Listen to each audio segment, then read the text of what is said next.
Baghdad کی بنیاد 762 میں خلیفہ المنصور نے رکھی تھی، جو عباسی خلافت کا دوسرا خلیفہ تھا۔ یہ شہر دریا دجلہ کے کنارے واقع تھا اور اس کی منصوبہ بندی اس قدر کامل تھی کہ یہ ایک دائرہ نما شہر جسے مدینہ الاسلام کہا جاتا تھا۔ یہ اسلامی دنیا کا دل تھا جہاں تجارت، علم اور فنون کی رونقیں تھی۔ عباسی دور میں بغداد دنیا کا سب سے بڑا اور امیر شہر بن گیا، جہاں لاکھوں لوگ رہتے تھے۔ بیت الحکمہ جیسے عظیم لائبریری قائم ہوئی، جہاں یونانی، ہندوستانی اور ایرانی علوم کا ترجمہ کیا جاتا تھا۔ الکندی، الخوارزمی اور ابن سینا جیسے عظیم سائنسدانوں نے یہاں کام کیا، جو آج کی سائنس کی بنیاد ہے۔ افسوس، یہ شاندار ماضی اب صرف تاریخ کی کتابوں میں ہے، کیونکہ ایک وحشی عملے نے سب کچھ راک کر ڈالا۔ عباسی خلافت کی بنیاد 750 میں رکھی گئی، جب ابو العباس الصفا نے امیوں کو شکست دی۔ یہ خلافت اسلامی تاریخ کا سنہری دور تھی، جہاں مذہبی رواداری اور علمی ترقی عروج پر تھی۔ خلیفہ ہارون الرشید اور المامون کی دور میں بغداد نے اپنا عروج دیکھا، جہاں شاعر، فلسفر اور تاجر جمع ہوتے تھے۔ خلیفہ الناصر 1180 سے 1225 نے خلافت کو دوبارہ مضبوط کرنے کی کوشش کی اور خوارزمیوں کی 1217 کی حملہ آوری کو ناکام بنایا، لیکن یہ سب عرضی تھا کیونکہ مشرق سے ایک طوفان آ رہا تھا۔ افسوس، خلیفہ المستعصم باللہ جو 1242 سے 1258 تک خلیفہ رہے، نہ اس نے خطرے کو سنجیدگی سے لیا اور ان کی غرور اور نااہلی نے ایک عظیم شہر کو تباہی کی طرف دھکیل دیا۔ منگول سلطنت کی بنیاد چنگیز خان نے 1206 میں رکھی، جو ایک وحشی فاتح تھا۔ ان کی فتوحات نے ایشیا کو لرزا دیا۔ 1219 سے 1221 تک انہوں نے خوارزم شاہی سلطنت کو تباہ کیا، بغداد کے مشرق میں تھی۔ چنگیز خان کی موت 1227 میں ہوئی اور سلطنت ان کی بیٹوں میں تقسیم ہوئی۔ 1251 میں مونگیر خان نے اپنے بھائی علاقو خان کو مغربی علاقوں کو فتح کرنے کا حکم دیا۔ علاقو خان، جو چنگیز خان کا پوتا تھا، ایک ظالم، درندہ اور ہوشیار جرنیل تھا۔ اس کے فوج میں منگول، ترک، چینی انجینئرز، ارمنیائی اور جارجیائی عیسائی شامل تھے۔ اس فوج کی تعداد 1.5 لاکھ سے لے کر 3 لاکھ تک تھی، جو اس دور کی سب سے بڑی فوج تھی۔ علاقو خان نے پہلے نظاری اسماعیلوں کو نشانہ بنایا، جو قلعوں میں رہتے تھے اور حشاشین کے نام سے مشہور تھے۔ 1256 میں الموت کا قلعہ گرا، جو اسماعیلیوں کا مرکز تھا۔ افسوس، یہ فتوحات علاقو خان کو مضبوط طاقتور بنا رہے تھے اور بغداد کا خلیفہ اب بھی خواب غفلت میں تھا۔ علاقو خان نے 1257 میں بغداد کو تسلیم ہونے کا مطالبہ کیا، لیکن خلیفہ المستعصم نے انکار کر دیا۔ خلیفہ کے پاس صرف 50,000 کی فوج تھی، جو غیر تربیت یافتہ اور کمزور تھی۔ اس کا خزانہ بھرا ہوا تھا، لیکن اس نے فوج کو مضبوط نہ کیا۔ وزیر ابن القمی، جو شیعہ تھا، ان پر الزام ہے کہ اس نے خلیفہ کو غلط مشورے دیے اور منگولوں سے ساز باز کی۔ بعد میں علاقو خان نے اسے اپنا وزیر رکھا۔ یہ سب دیکھ کر دل خون کی انصور ہوتا ہے، کیونکہ ایک عظیم تہذیب کی تباہی کی بنیاد یہ داخلی کمزوریاں تھی۔ علاقو خان کی فوج نے کرمانشاہ کو تباہ کیا اور بغداد کی طرف بڑھنے لگی۔ افسوس، بغداد کے لوگ جو علم اور امن کے عادی تھے، ایک خونریز حملے کی تیاری میں ناکام رہے۔ علاقو خان چنگیز خان کا پوتا ایک ایسا جرنیل تھا جس کی دل میں رحم نام کی کوئی چیز نہ تھی۔ 1251 میں جب اس کے بھائی مونگیر خان نے اسے مغرب کی طرف فتوحات کا حکم دیا، علاقو خان نے ایک ایسا فوج تیار کی جو نہ صرف تعداد میں بے پناہ تھی، بلکہ اسلحے اور حکمت عملی میں بھی اپنی مثال آپ تھی۔ اس فوج میں منگول سوار، ترک سپاہی، چینی انجینئرز، ارمنیائی فوج اور جارجیائی عیسائی شامل تھے۔ یہ فوج 1.5 لاکھ سے 3 لاکھ تک تھی، جو اس دور کی سب سے بڑی اور خوفناک فوج تھی۔ چینی انجینئرز نے معاشرے کی آلات بنائے، شہروں کی مضبوط دیواریں منٹوں میں گرا سکتے تھے۔ ہلاکو خان کی فوج کے ساتھ عیسائی اتحادی بھی تھے، جن میں صلیبیوں اور قفقاز کے عیسائی شامل تھے۔ یہ اتحاد اس لیے اہم تھا کہ ہلاکو خان نے اپنی مہم کو ایک مذہبی رنگ دیا، جس سے اسلامی سلطنتوں کی اتحاد کو کمزور کیا جا سکتا تھا۔ افسوس، یہ ایک ایسی چال تھی جس کے سامنے بغداد کے خلیفہ کی کوئی تیاری نہ تھی۔ ہلاکو خان نے اپنی مہم 1253 سے شروع کی، جب اس نے نظاری اسماعیلیوں پر حملہ کیا۔ یہ اسماعیلی، جنہیں حشاشین کہا جاتا تھا، اپنے قلعوں میں رہتے تھے اور منگول کمانڈروں کو قتل کرتے تھے۔ ہلاکو خان نے ان کے مضبوط قلعوں جیسے کہ الموت کو 1256 میں تباہ کر دیا۔ اس فتح نے ہلاکو خان کی طاقت کو دگنا کر دیا اور اسے بغداد پر حملے کا اعتماد دیا۔ اس دوران خلیفہ المستعصم باللہ، جو 1242 سے خلیفہ تھے، اپنے محل کی عیاشیوں اور درباری سازشوں میں گم تھے۔ ان کی فوج محض 50,000 جو غیر تربیت یافتہ اور منتشر تھی۔ خلیفہ کا خزانہ سونے سے بھرا تھا، لیکن اس نے نہ تو فوج بھرتی کی اور نہ ہی شہر کی دیواروں کو مضبوط کیا۔ افسوس، یہ غرور اور بے پرواہی ایک عظیم شہر کی تباہی کی بنیاد بن رہی تھی۔ ہلاکو خان نے دسمبر 1257 میں کرمانشاہ کو تباہ کیا اور بغداد کی طرف پیش قدمی شروع کی۔ اس کی فوج نے راستے میں گاؤں اور قصبوں کو نیست و نابود کر دیا، جس سے بغداد کے لوگوں میں خوف پھیل گیا۔ ہلاکو خان کی حکمت عملی واضح تھی، وہ نہ صرف فتح کرنا چاہتا تھا بلکہ خوف کے ذریعے دلوں کو ہلا دینا چاہتا تھا۔ اس نے اپنی فوج کو 3 حصوں میں تقسیم کیا، ایک حصہ مشرق سے، دوسرا حصہ مغرب سے اور تیسرا حصہ شمال سے بغداد کی طرف بڑھا۔ اس دوران اس نے شام کے عیسائی اور صلیبیوں سے احتیاط کیا تاکہ ترک اور دیگر مسلم فوجیں بغداد کی مدد نہ کر سکے۔ افسوس، یہ ایک ایسی گھیرا بندی تھی جس کے سامنے بغداد تنہا تھا۔ 17 جنوری 1258 کو ہلاکو خان کی فوج بغداد کی مضافات میں پہنچی۔ منگولوں نے پہلے عباسی فوج کی کیمپ پر حملہ کیا جو شہر سے باہر تھا۔ انہوں نے دجلہ کی پانی کو موڑ کر کیمپ پر چھوڑ دیا، جس سے ہزاروں فوجی بہہ گئے یا ڈوب گئے۔ یہ ایک ظالمانہ چال تھی جو منگولوں کی فوج مہارت کو ظاہر کرتے۔ 22 جنوری کو ہلاکو خان نے شہر کا مکمل محاصرہ کر لیا۔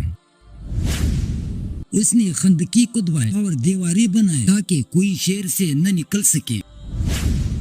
چینی انجینئرز نے منجن اور دیگر معاشرے کی آلات نصب جو پتھر، آگ اور خوف پھیلانے والے ہتھیار برساتے تھے۔ خلیفہ کی فوج اور شہری خوف زدہ تھے، لیکن خلیفہ المستعصم باللہ اب بھی سمجھتا تھا کہ شاید کوئی معجزہ اسے بچا لے گا۔ افسوس، اس کی یہ بے فکری اس کے شہر کے لیے موت کا پروانہ بن گئی۔ وزیر ابن القلمی پر الزام لگا کہ اس نے منگولوں سے رابطہ کیا اور خلیفہ کو کمزور کیا۔ اگرچہ اس کی سچائی مشکوک ہے، لیکن یہ ظاہر کرتا ہے کہ بغداد کے اندر تقسیم اور بداعتمادی کتنی گہری تھی۔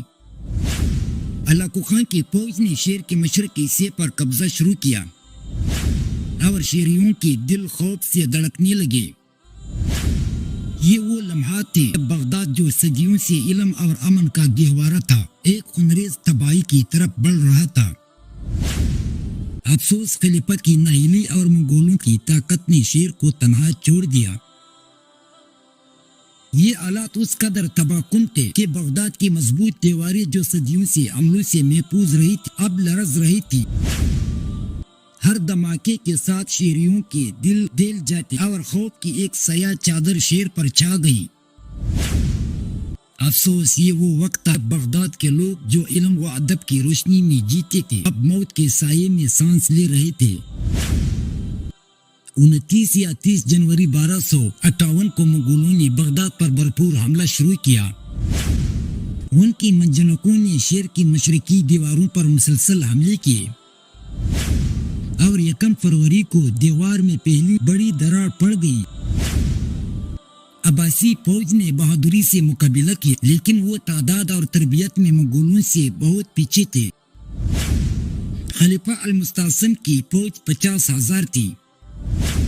نہ صرف غیر منظم تھی بلکہ اسے شیر جو محض کی دفاعی کی کوئی واضح حکمت عملی بھی نہ تھی۔ منگولوں نے 4 فروری تک اپنی پیش قدمی جاری رکھا اور مشرقی دیوار کی اہم حصوں پر قبضہ کر لیا۔ شہری جو اب تک معاشرے کے خوف میں گھر کر رہے تھے اب اپنی جان بچانے کے لیے سڑکوں پر بھاگ رہے، لیکن منگولوں نے ہر راستہ بند کر دیا تھا۔ افسوس یہ وہ منظر تھا جہاں بغداد کی گلیاں جو کبھی شاعروں اور سائنسدانوں سے گونجتی تھی اب چیخوں اور آوازوں سے بھر گئے۔ 7 فروری کو حالات مزید خراب ہو گئے۔ خلیفہ المستعصم باللہ نے دیکھا کہ مزاحمت بے سود ہے، اس نے ہتھیار ڈالنے کا فیصلہ کیا۔ 10 فروری شاید یہ سوچ کر کہ علاقہ خان اس کے ساتھ رحم کرے گا۔ 3000 عمائدین کے ساتھ شیر کو خلیفہ اپنے خاندان اور تقریباً باہر نکل آیا اور علاقہ خان کے سامنے ہتھیار ڈال دیے۔ اس نے شیریوں کو بھی حکم دیا کہ وہ اپنے ہتھیار پھینک دے اور شیر سے باہر آ جائے۔ منگولوں نے ہتھیار ڈالنے والوں کو گروہوں میں تقسیم کیا اور بے رحمی سے قتل کرنا شروع کر دیا۔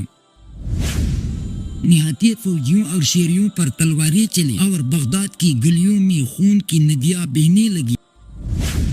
علاقہ خان نے اپنی فوج کو 6 احکامات دیے تھے، جن میں کہا گیا کہ قاضیوں، علماء، شیوخ، علیوں اور نستوری عیسائیوں کو بخش دیا جائے، لیکن عام شیریوں کے لیے کوئی رحم نہ تھا۔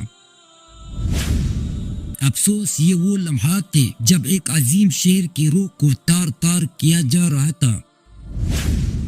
13 فروری کو منگول فوج شیر میں داخل ہوئی اور لوٹ مار کا ایک خوفناک سلسلہ شروع ہوا جو 1 ہفتے تک جاری رہا۔ علاقہ خان نے خلیفہ المستعصم باللہ کو اپنی محل میں بلایا اور اسے اپنا خزانہ دکھانے پر مجبور کیا۔ سونے، جواہرات اور قیمتی اشیاء سے بڑے خزانہ دے کر علاقہ خان نے تنزیہ کہا کہ اگر یہ دولت فوج کی تیاری پر خرچ کی گئی ہوتی تو شاید بغداد بچ جاتا۔ شہر کے مساجد، مدرسے اور بازار تباہ کر دیے گئے، عورتیں اور بچوں پر ظلم ڈھائے گئے اور شہریوں کی چیخیں فضا میں گونجتی رہی۔ بیت الحکمہ کی عظیم لائبریری جو اسلامی سنہری دور کا قلب تھی ان کو آگ لگائی گئی، اس کی کتابیں دریا دجلہ میں پھینک دیے گئے اور کہا جاتا ہے کہ دریا سیاہی سے کالا ہو گیا۔ افسوس یہ وہ منظر تھا جب علم کی روشنی کو ہمیشہ کے لیے بجھا دیا گیا۔ یہ محاصرہ صرف ایک فوجی شکست نہیں تھا بلکہ ایک تہذیب کی موت تھی۔ شہریوں کی چیخیں، تباہ شدہ مساجد اور جلتی ہوئی کتابیں اس بات کی گواہ ہیں کہ منگولوں کی وحشت نے بغداد کو ہمیشہ کے لیے بدل دیا۔ افسوس یہ وہ وقت تھا جب ایک عظیم شیر اپنی آخری سانسیں لے رہا تھا۔ خلیفہ المستعصم باللہ کو جو عباسی خلافت کا آخری خلیفہ تھا ایک قالین یا چٹائی میں لپیٹ کر گھوڑوں سے کچلوا دیا گیا تاکہ اس کا شاہی خون زمین پر نہ گرے۔ یہ منگول روایت تھی، شاہی خون بہانا ممنوع تھا، لیکن یہ موت نہ صرف خلیفہ کی بلکہ ایک عظیم سلطنت کی موت تھی۔ اس کے خاندان کے افراد اور درباریوں کو بھی بے رحمی سے قتل کیا گیا۔ افسوس یہ وہ لمحات تھے جب عباسی خلافت جو صدیوں سے اسلامی دنیا کی رہنما تھی ہمیشہ کے لیے ختم ہو گئی۔ منگولوں کی وحشت کی کوئی حد نہ تھی۔ علاقہ خان نے خود 2 لاکھ ہلاکتوں کا دعویٰ کیا تھا، لیکن بعض مسلم مورخین کے مطابق یہ تعداد 10 لاکھ سے بھی زیادہ تھی۔ شہر کی گلیوں میں لاشیں بکھری پڑی تھی اور خون کی ندیاں دجلہ کی پانی کو سرخ کر دیا۔ مساجد، مدرسے اور بازار تباہ کر دیے گئے۔ بیت الحکمہ جو اسلامی سنہری دور کی عظیم لائبریری تھی، ان کو آگ لگائی گئی۔ اس کی لاکھوں کتابیں جو صدیوں کی محنت کا نتیجہ تھی، دریا دجلہ میں پھینک دیے گئے۔ کہا جاتا ہے کہ دریا سیاہی سے کالا ہو گیا، جیسا علم کی روشنی خود رو رہی ہو۔ یہ کتابیں فلسفہ، سائنس، ریاضی اور ادب کی شاہکار تھی، جن کی تباہی نے انسانی تاریخ کو ناقابل تلافی نقصان پہنچایا۔ کاریگری غلام بنا لیے گئے، عورتوں اور بچوں پر ظلم ڈھائے گئے، اور شہر کی ہر چیز کو نیست و نابود کر دیا گیا۔ افسوس یہ وہ منظر تھا جہاں ایک عظیم تہذیب اپنی آخری چیخ پکار رہی۔ بغداد کی زراعت اور معیشت کو بھی تباہ کر دیا گیا۔ دجلہ اور فرات کی نہری نظام جو شہر کی خوشحالی کی بنیاد تھے، منگولوں نے تباہ کر دی۔ یہ نہریں صدیوں سے فصلوں کو سیراب کرتی تھی، لیکن ان کی تباہی نے زرعی نظام کو برباد کر دیا، جس کے اثرات صدیوں تک عراق پر مرتب ہوئے۔ بغداد جو کبھی دنیا کا سب سے بڑا اور خوشحال شہر تھا، اب لاشوں اور ملبے کا ڈھیر بن چکا تھا۔ اس کی آبادی جو لاکھوں میں تھی، اب چند ہزار تک رہ گئی۔ افسوس یہ وہ نقصان تھا جو نہ صرف بغداد بلکہ پوری اسلامی دنیا کے لیے ایک صدمہ تھا۔ ہلاکو خان نے بغداد کو 8 مارچ 1258 کو چھوڑ دیا اور ہمدان کی طرف روانہ ہو گیا۔